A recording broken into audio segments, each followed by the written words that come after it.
After watching the Mississippi State game, I was really pleased with the intensity. Our players really played hard in the game.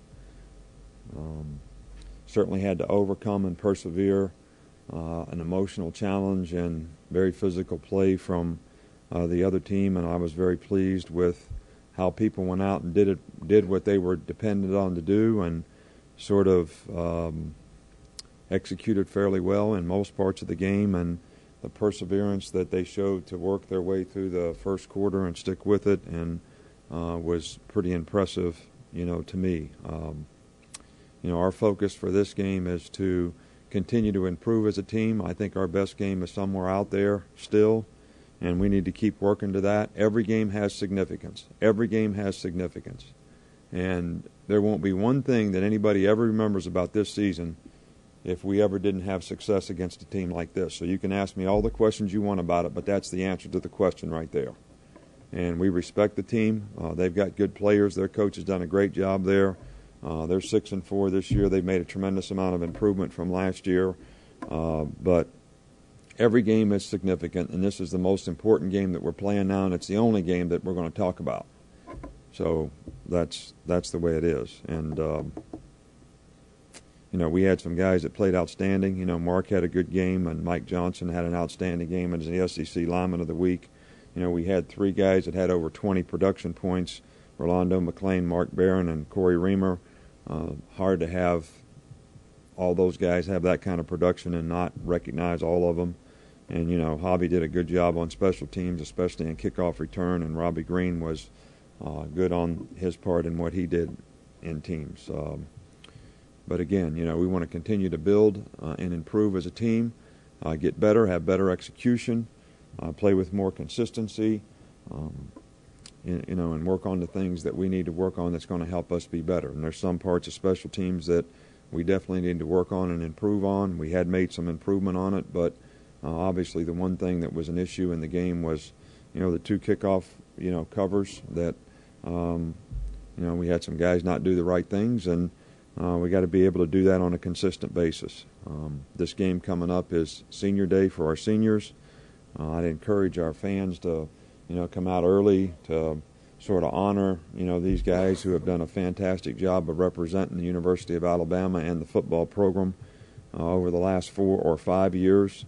13 of these guys have already graduated, which we're very proud of. But and I also think this is a special group to me because there's a lot of good football players in this group, but there's a lot of guys in this group that really, playing their last game in Bryant-Denny Stadium, all had to make a choice, when they were, most of them coming out of their freshman year in that spring, to buy into the program, to do the things the way we were going to do them. And a lot of those guys have created the example and the leadership, to help the program have any success that we've had. So we're pleased about that, and we want to encourage everybody to sort of recognize that, for them. From an injury standpoint, I think the only guy that will be limited in practice today and do very little probably is Eric Anders, who just has a sprained ankle.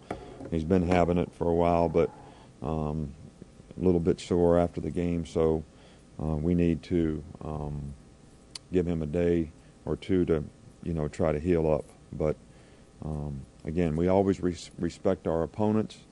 These guys have come back in several games because of their ability to throw the ball, especially with the quarterback, B.J. Coleman.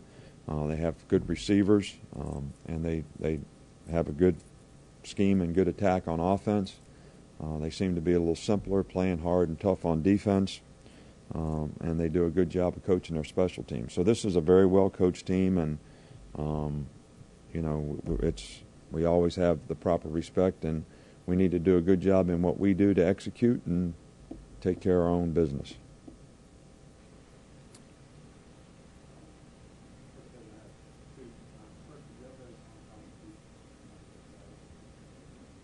Well, he played in the game, and he's fine, and he never got injured, and he'll continue to play more and more and more as he gets more healthy. But we felt like he played in the game and did not show any signs of having a problem. And he practiced well last week as well.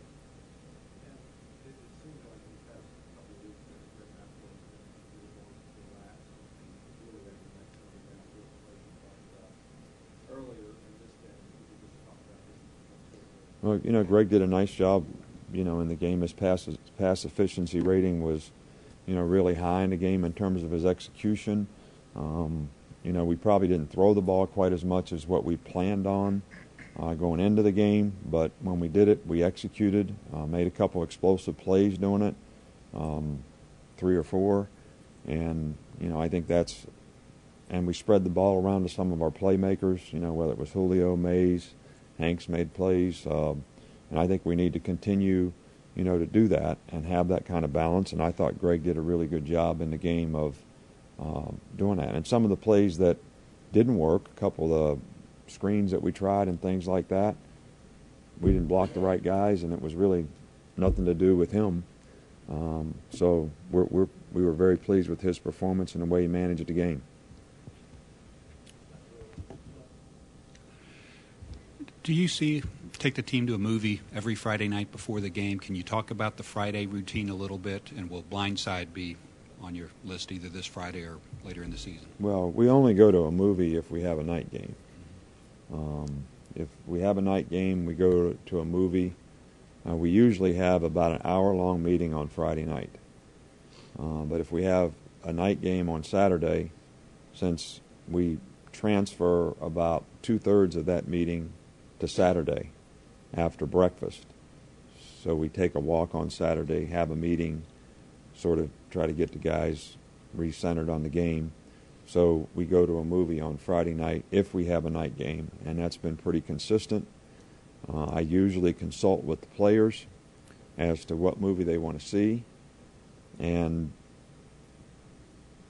sometimes we go to see current movies, and sometimes we go to see old favorites, inspirational type movies that in some cases the players haven't had the opportunity to see in the past. So we didn't have a lot of choices in Starkville, so we did the best we could. Also, did you watch the Colts-Patriots game last night, and what did you think of Belichick's decision to go for it on 4th? I didn't watch the game. I don't even really know what happened. And, I'm not really into second-guessing some other coach for what he did or didn't do in a game, and I really don't even know the circumstances of the game. I was here watching what we need to do to get ready to play the teams that we got to play. Bill's a good friend of mine. He's a great coach. He's done a fantastic job. They certainly have one of the franchises that people have a tremendous amount of respect for in terms of their consistency through the years and the success that they've had. And I'm sure whatever the decision and whatever the situation, he had a really good reason to try to do it because he's a very bright guy that thinks things out extremely well. So, and he's a good friend of mine, and I'm not here to second guess what he did and get into hypothetical situations. I got enough real situations that we need to deal with here. Coach, you talked about improvement and continuing to improve. What has Mark Ingram improved on from game 1 to now this year? What technically running wise is he doing better? Well, I think Mark's played well for us all year, and I can't look back and say he was doing something poorly in the beginning of the year. That I think his confidence and understanding of what's expected of him in every phase of the game, whether it's in the running game or in the passing game. And, the thing that we try to always emphasize with running backs is be a complete player. You have a responsibility and obligation to do something when you don't have the ball. And, that's the part of your game that we want you to do well, because all them other guys are all blocking for you when you got it. So what are you going to do when you don't have it? And that's something that he's done a pretty good job of all year as well.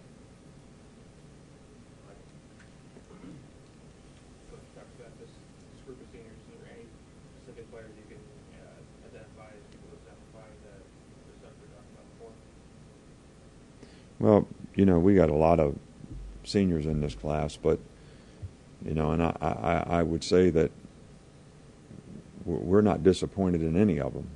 They've all done a really good job. Mike Johnson and Drew Davis have a significant amount of starts between the two of them on the offensive line, and both of them have been good players. They've been good people, and they've certainly had a positive impact on, their group. Colin Peak hasn't been here a long time as a tight end, but certainly has done a really good job this year for our team and did a great job last year for our team, and you didn't even know it because he was on the scout team every day.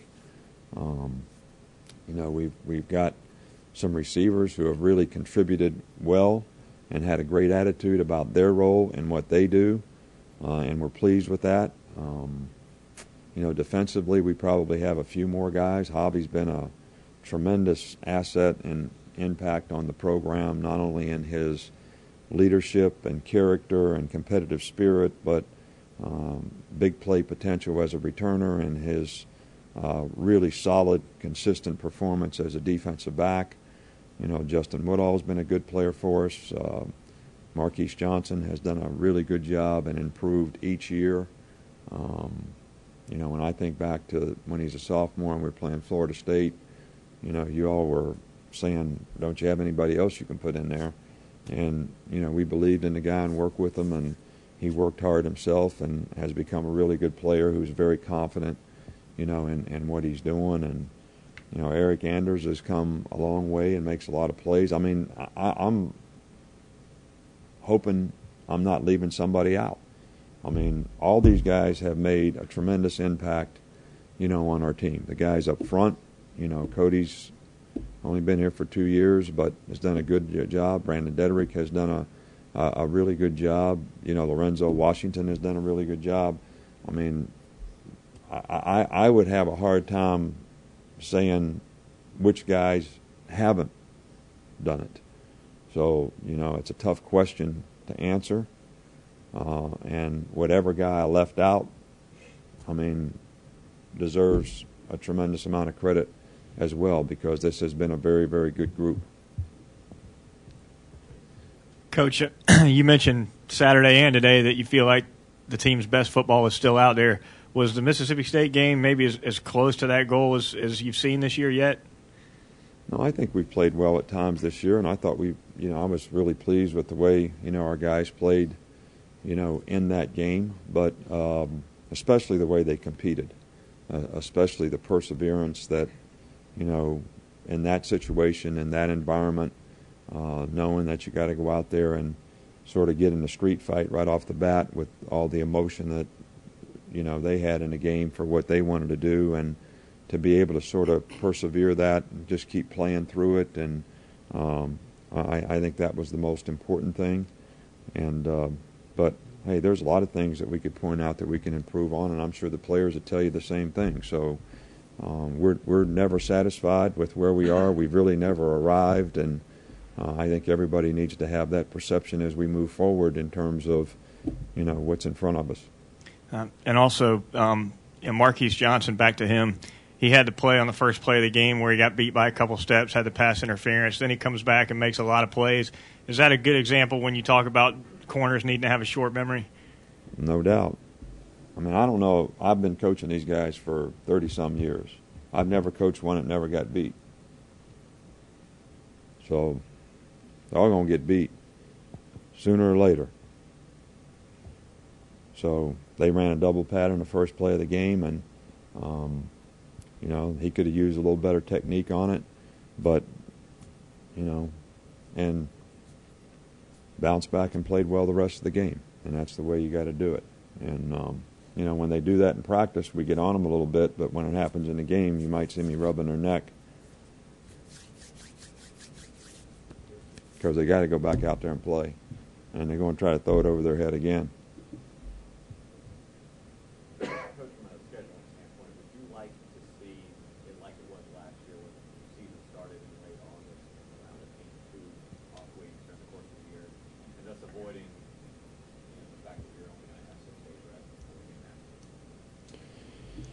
Well, it's not really my call. I didn't change the game. So, sometimes you just got to play the hand that's dealt you.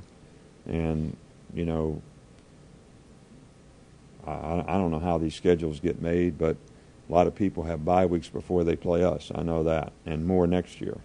So I don't really know how that all happens, but, it happens. You got to play the hand that's dealt with you. I have nothing to do with that. All we can control is the out-of-conference teams that we play, and philosophically, we're trying to do the best we can to play one good opponent all the time, and some other people that are going to be of interest to our fans. And philosophically, we don't like to play more than 6 games in a row without having a bye week. And however we got to try to work that out in the future, we'll do it, but we'll also give the players the time off they need to be rested and ready to play in whatever game and whatever situation that we have. So. And you've mentioned in the past that you wouldn't mind seeing the SEC look at something a little like what the Big Ten has done for non-conference games to start the year, then to get into your conference schedule. Do you see a situation where that could ever work in the SEC? I don't know. They do the schedule so far in advance. I think they're rolling it over again here in the next couple of years where they kind of lay it all out again. But I don't know if it could or couldn't. I don't know enough about it. But I've kind of gotten used to this, having a game like this late in the season where you're really into playing conference game after conference game.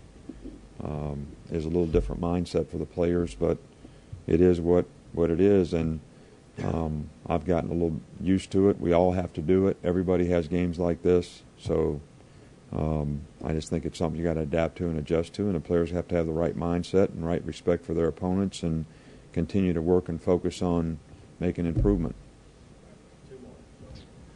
Coach, 6 or 7 teams have been able to keep that focus and remain undefeated through this part of the season. With what you guys have done the past couple of years, is there a technique, a tool, or is it just verbal that you use to keep the guys focused on the task at hand? Well, I think it's a lot of things, and I talk about them every week. So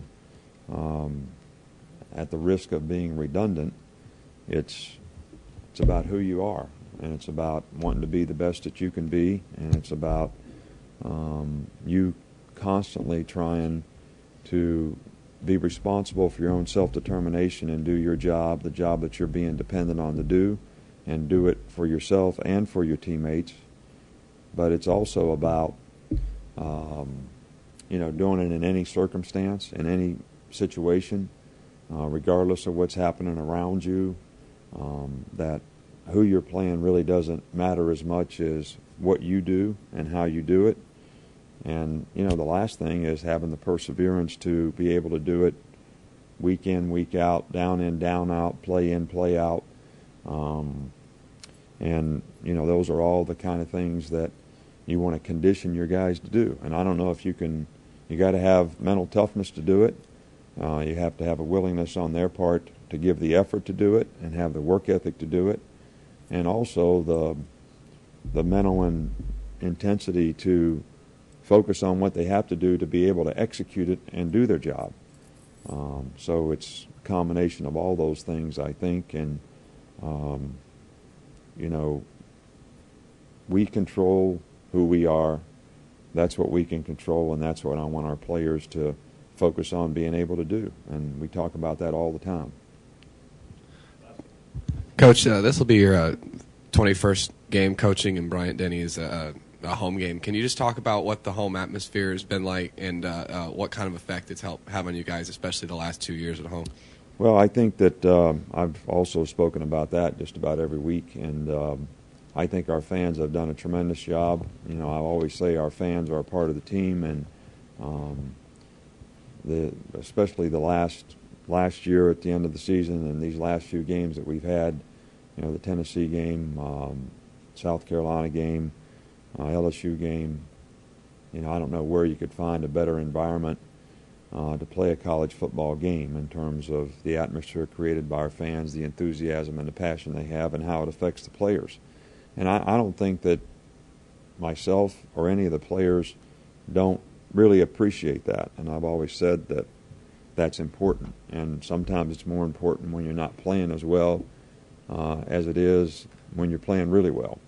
And we've had both of those circumstances this year, and our fans have been very, very positive and supportive in both cases and very helpful, in both those cases. So We appreciate it. It's important.